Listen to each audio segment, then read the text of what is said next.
Hello, and welcome to Living with Invisible Disabilities. I'm Shawnette Good with Joshua's Voice. Today, we're going to talk about some of the challenges, successes, and misconceptions around living with invisible disabilities. And in particular, today we're going to be talking about ankylosing spondylitis with Josh Sheppard.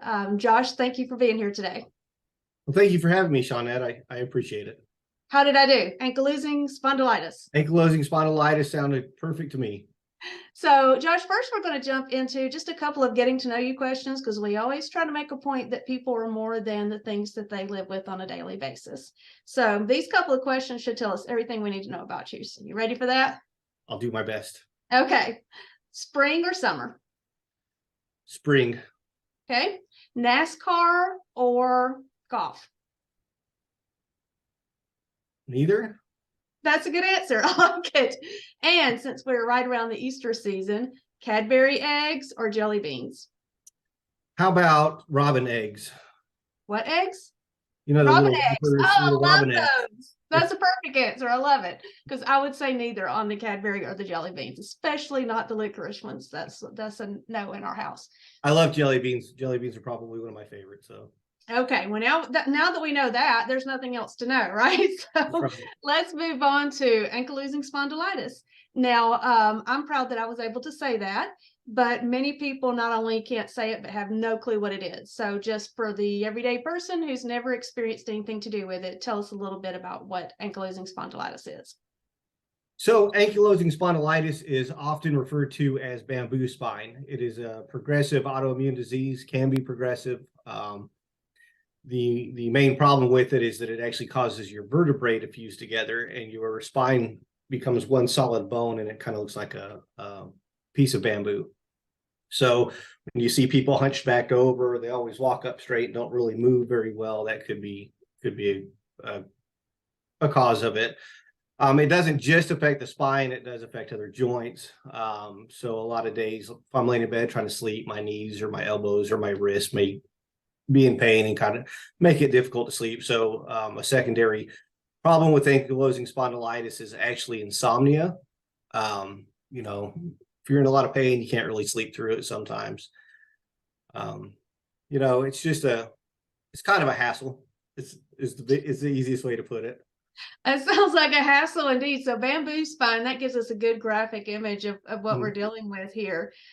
So you said it affects a lot of areas. So tell us kind of about how you came to that diagnosis. And I'm assuming there may have been a lot of things going on that was hard to put the pieces together. So I guess it's the typical, I'm a guy, I didn't want to go to the doctor story. I hurt my back and I thought I just hurt my back. So I just kind of let it ride for several months, and you know, the pain kind of diminished and my lower back was just extremely stiff. I'm just turned 40, and last year I wasn't able to put my own shoes on because I couldn't reach my feet.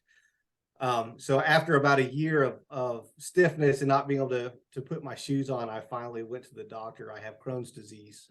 So I talked to my GI about it, and he immediately sent me to a rheumatologist who sent me through a bunch of testing. So I got lucky. I got diagnosed quickly. A lot of these autoimmunes can take months and even years to diagnose. So, you know, not being able to use my back for a year, I finally went to the doctor and they started the process. They ruled out a bunch of stuff. I do have my blood markers came back negative, but because of the way I have damage to my SI joints already and the way that it affects my entire back, the pain starts at the base of my spine and it runs up my back into the back of my neck, and I get a headache that wraps around the top of my head into my eyes. And so with that description and ruling out the other arthritis, she was able to come to her diagnosis. Okay. So that sometimes a diagnosis can be comforting because it kind of puts a name to the things that've been going on. But sometimes when it's a degenerative thing, like many times autoimmune issues or something that you're going to be living with, there's not a cure for it. There may be some things to do to help it. It can be very disconcerting. So what was your experience in having a name for what had been going on? I'll be honest. So about 3, maybe 4 years ago, I got diagnosed with the Crohn's disease. That was kind of dealt with that. It was okay. It didn't affect me as much with the ankylosing spondylitis. I think last year I kind of went into a depression, and I was talking to my wife about this, and I'm normally very energetic and extremely upbeat and optimistic. So depression for me looks different than depression for a lot of people. I didn't hide in dark rooms and not want to get out of bed. Just mentally, it was kind of it was there daily. My optimism waned. You know, so that's probably been the hardest part is mentally. Also, I find I tried to work out lightly, you know, not to become a bodybuilder, but to keep my joints moving. And I hurt myself a lot with that because the different joint inflammations um, can kind of flare up, and that causes me to be down because then once again, it's I'm trying to do something good for myself, and it's my body is fighting me through it. So yeah, a little bit of depression.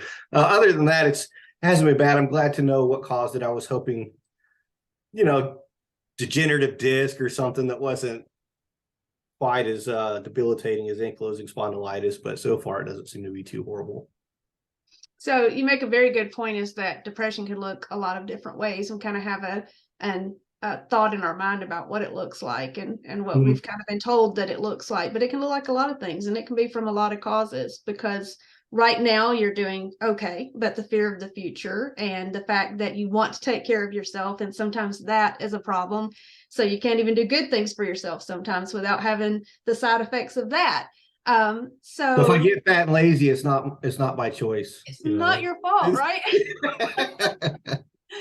So when you try to explain this to people, because you look pretty healthy, you look like you could just go out and play a round of golf, no problem. And you were at that point where you couldn't tie your shoes, and for looking at you, people would think that you look perfectly fine. So how did that conversation go when it did come up? I know it doesn't always, but when that did come up, what kind of reaction do you tend to get from people? You know, it's interesting. I'm not one, I don't really care to burden a lot of folks. And normally I just say I've got arthritis in my back to make it simple. However, I have found the difference, you know, people actually seem to know what ankylosing spondylitis is and what it does to the body. So after my diagnosis with that versus my diagnosis with Crohn's, I've actually gotten more kind of sympathetic looks. You know, if you tell somebody you have Crohn's, you're like, oh, my cousin has that, you know, oh man, he's always having problems. You say ankylosing spondylitis, people kind of look like, oh, and the people that really know about it kind of, I guess, take pity on you. But as far as for the people that don't understand, you know, it's hard to explain. You just kind of have a constant pain or stiffness in your back. I actually, and they say don't Google things. And I joined a couple groups on Facebook. Don't do that either, because you're gonna think you're gonna die. Like, just don't do it. But they equate the pain to like labor pain. So that's kind of helped. Brain fog a lot. Like if I'm speaking to you and I can't find my words, or I just seem lost sometimes, I really can't find the words. They're just not there. An extreme fatigue. So usually I just tell people I don't feel good or my back hurts or something. I try not to get too detailed with it because there's a lot to it. I don't really care to burden people with how I feel that day. You know, my goal is I'm supposed to be there to uplift people, not take them down. So you also have Crohn's disease. So one autoimmune can sometimes beget another autoimmune. You know, your body's just kind of fighting itself, and that itself can be a little bit scary, because what's the next thing, right? It is a lot of them actually go hand in hand. So Crohn's and ankylosing spondylitis is one that can go together. You know, it's not super common, but it does happen. And a lot of the symptoms actually overlap. So the fatigue, the brain fog, the joint pain is actually common in Crohn's as well. Crohn's attacks your soft tissues. Ankylosing spondylitis actually attacks your joints and your skeletal system. One of the hardest parts of it is for ankylosing spondylitis, they tell you to take ibuprofen and NSAIDs, because that helps to fight inflammation, and it also helps to fight arthritic pain. I can't take that because that puts my Crohn's into a flare and actually can hospitalize me. So it's interesting because I've got to deal with the pain from both, and I can't. There's some things I can't take just because it affects the other disease negatively. So that's probably been the most difficult part, is finding how to care for myself and care for two autoimmune diseases at the same time. Well, you also talked about that support system online has not been the thing for you. So, Yeah. you had this time of depression and you have these ongoing issues that can at times bring on depression if you have a particularly bad bout. You're not able to put your own shoes on and you're 40 years old. Those can be things that are quite a downer sometimes. So have you found another support system for you that works? Yeah, so my wife is really good about taking care of me. I'm very extremely lucky to have the wife that I have. I do, and I see this on those groups a lot, where spouses aren't empathetic um, towards the other person. They think, "Oh, you're exaggerating, you're making it up," and you see that with a lot of the family members. My wife, she told me one time after we got together that her job in life should be to take care of me, and she takes that job seriously. So she is a great support. My family is great support. They listen, and hey Josh, are you supposed to eat that today? Josh, you supposed to drink beer this weekend? Is that so I'm lucky and I have a great support system within my family. So you would say for someone who's maybe recently being diagnosed, that seeking out that support system, if it can't be in their family, finding that somewhere, because that has been important for you, is what I believe I'm hearing. It has been probably the most important thing for me has been my self motivation. As much support as your family and your support group wants to be, you kind of let yourself always. I tell my wife, I call it circling the drain. When I get in these feelings and they just start to cycle and circle, I tell her, I said, I'm circling the drain. Maybe I need some time alone, or give me some, I'm not going to be in a great mood today. And sometimes I have to allow myself to circle that drain and pull myself back out of it. Self motivation is probably key, but I don't know that I'd have that without my support system. So I don't. I guess I'm lucky there. Great point. So how has ankylosing spondylitis impacted your day to day versus before it came into your life?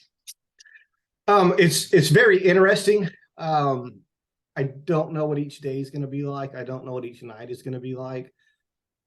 I get points to where I have days where I just feel extremely good. My energy levels are high. There's not a ache in my body, so I probably push it too hard. A few weeks ago, I was working on my truck. I was feeling good. I was pulling the tires off. I laid on the floor to get underneath it, and I didn't think I was going to be able to get back up. So I was, debated, should I call my wife or should I just take a nap and wake up and see if I feel better? And that night I woke up in bed and I went to roll over and I actually couldn't physically roll myself over because of my back. That's rare. That doesn't happen to me a lot. Today I'm having a good day. My back's a little stiff. The more I move, the better it feels. Tomorrow I wake up and it can hurt. So every day is different. And learning to deal with that is it's going to be an ongoing process, I'm sure.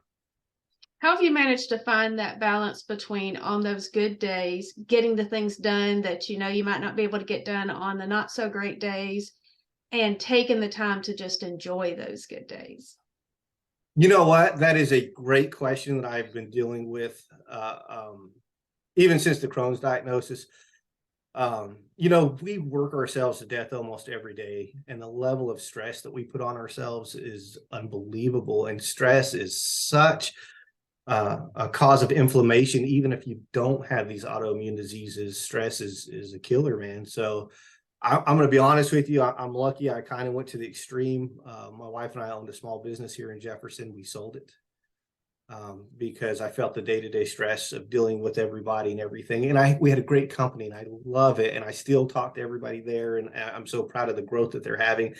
But for me, removing myself from that day-to-day was key. And now I'm just trying to find it when I get up in the morning and as I go through my day. I try to keep in mind, just because I'm feeling good today doesn't mean I should overdo it. So I try to stop and take breaks. We are building a new business, and the goal with this new business is to be able to work less. So less physical strain on my body, less stress strain on my mind and my body. And that's kind of my goal moving forward, is just to remember to smile and be happy and to take breaks. Yeah, I think that's a hard lesson for any of us to learn to do. So it sounds like you're well on that path. We'll see So how long I stay on it. Having a positive attitude, staying motivated, having your support circle, remembering to enjoy those good days and make life adjustments if needed to get there. It's all about having a quality of life despite, what we all may be living with day to day. For you have the Crohn's and ankylosing spondylitis, and for someone else it's something else, but we all have those moments that we can grasp in our day if we search hard enough. So for someone who may be a little bit scared right now, they've just gotten this diagnosis. Bamboo spine is a pretty scary term to them, and the future is putting them in that dark spot. What is a word of hope that you would like to give them today? A word of hope is keep moving no matter what you're going through. There's somebody else going through it with you. You may feel like you're all alone, but you're not. And if you can pull yourself up, and if you can be that source of motivation for yourself, who knows how many people's day you'll change that you come across. If you allow yourself to circle the drain and get pulled down into the sewers, you're going to affect other people that way too. So just think positive, get up and move, stretch, whatever you need to do to make yourself feel better that day. Just get up and do it. Great. I think that's it's hard. It's not always easy to do, but nothing to it, right? Nothing to it. Let's do it. Yeah. But that is great. And I think you're doing that exactly now, is that there's someone out there that's going to hear this and it's going to make a difference for them. And we can each do that by sharing our stories. So thank you so much for sharing yours today, Josh. Absolutely. Thanks for having me. And for anyone that would like to learn more about Joshua's Voice and other invisible disabilities, you can find us at joshuasvoice.org, or you can find us on socials as Joshua's Voice or a Voice of Compassion. Thank you for listening today, and go out and be a voice of compassion for someone else. Thank you.